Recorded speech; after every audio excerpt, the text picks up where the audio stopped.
فليتفضل مشكورا رئيس الجمهورية. تحية نضالية للجمعية المغربية، تحية نضالية للجمعية المغربية، الجمعية المغربية لحقوق الإنسان غايتنا الكرامة في المغرب في كل مكان، الجمعية المغربية لحقوق الإنسان غايتنا الكرامة في المغرب في كل مكان، الجمعية المغربية لحقوق الإنسان. عاشت الجمعية. إذا كلمة الجمعية يقطعها الأخ حسن عارف رئيس بعتازة، وهذه كلمة مشتركة كذلك باسم المناضلين الجمعية المغربية لحقوق الإنسان بتاعي. تحية نضالية لمناضلي ومناضلات الاتحاد المغربي للشغل. تحية لمناضلي ومناضلات الاتحاد المغربي للشغل المنظمة العتيدة. وتحية أيضا لإخواننا وأخواتنا في الجامعة الوطنية لعمال وموظفين الجامعات المحلية بإقليم تازة. كما نحيي أيضا المواطنين والمواطنات مدمليل وغياثة الغربية على تضامنهم ونضالهم في أمام الاستبداد والفساد اللي كتعرفوا هذه البلده هذه المنسيه على التراب الوطني الجريح. ان الفرع الجمعيه المغربيه لحقوق الانسان توصل بتقارير تتعلق بالممارسات اللامسؤوله التي يقوم بها رئيس جامعه غياثة الغربيه والمتمثله في الاستفزازات والممارسات اللامسؤوله والطغيان في تسييره لهذه الجامعه.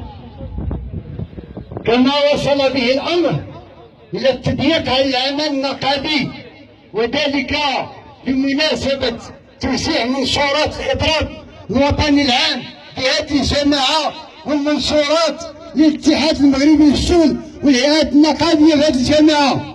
كيعتبر الرسول بان الجامعه هي ملك له وليس ملك الشعب المغربي، وخاصه ساكنه غياثة من اجل خدمتها. والإضراب حق مشروع يا رئيس مالك مخلوع، والإضراب حق مشروع يا رئيس مالك مخلوع، والإضراب حق مشروع يا رئيس مالك مخلوع. كما تابع بقلق شديد قضية نعيمة بن الشيحة.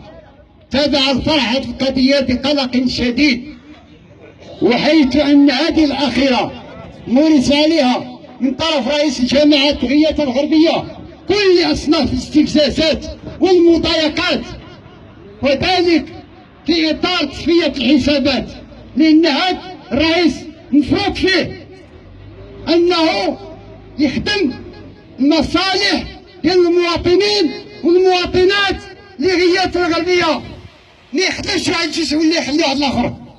إذن غياثة المنسية ناس التنمية، وغياثة المنسية لا حقوق لا تنمية، غياثة المنسية لا حقوق لا تنمية. قلت بأنه مفروض عليه أنه يخدم المصلحة ديال المواطنين بغياثة الغربية.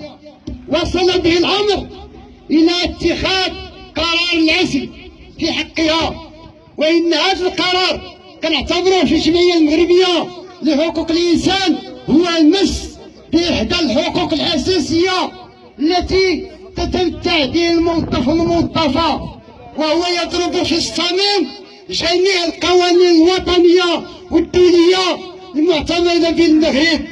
إننا نعتبره شططا في استعمال السلطة، وعليه فإن الفرع جمعية بكل من تازة وتهلا يعلنان تضامنهما المطلق واللا مشروط مع الأخت نعيمة بن الشيحة.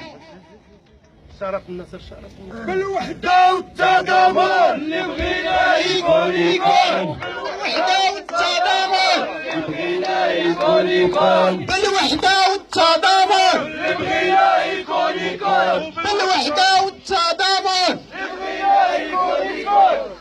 وكما ينددان بقرار العزل الجائر الصادر عن رئيس غياث الغربية، ويطالب المسؤولين على المستوى المركزي والوطني.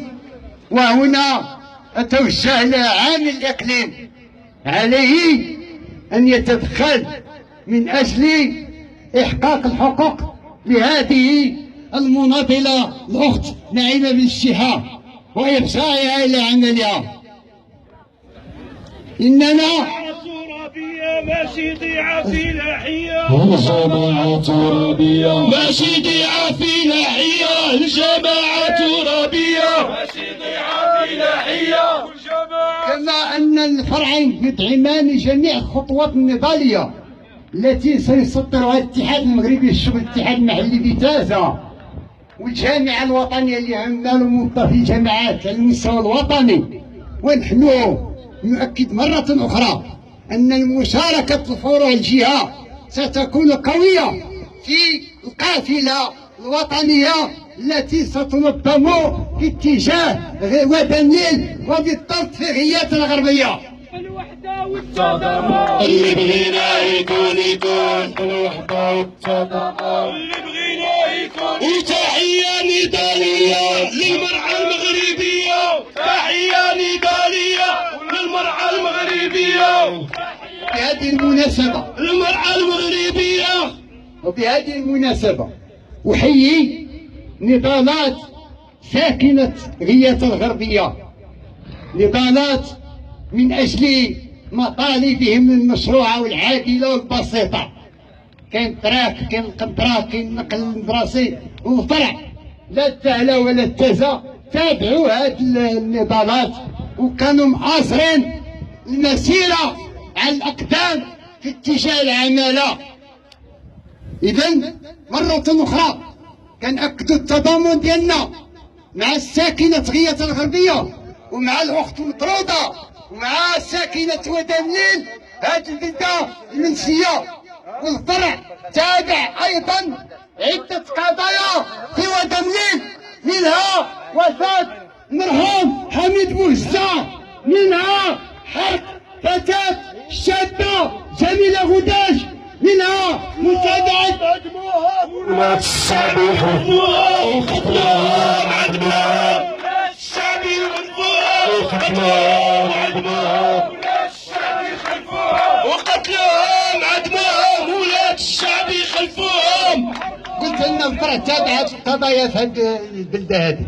وفي الأخير ما لا يأتي بالنضال يأتي بمزيد من النضال. دمتم ودمتمنا للنضال أوفياء. عاش الشعب، عاش. تحية هادية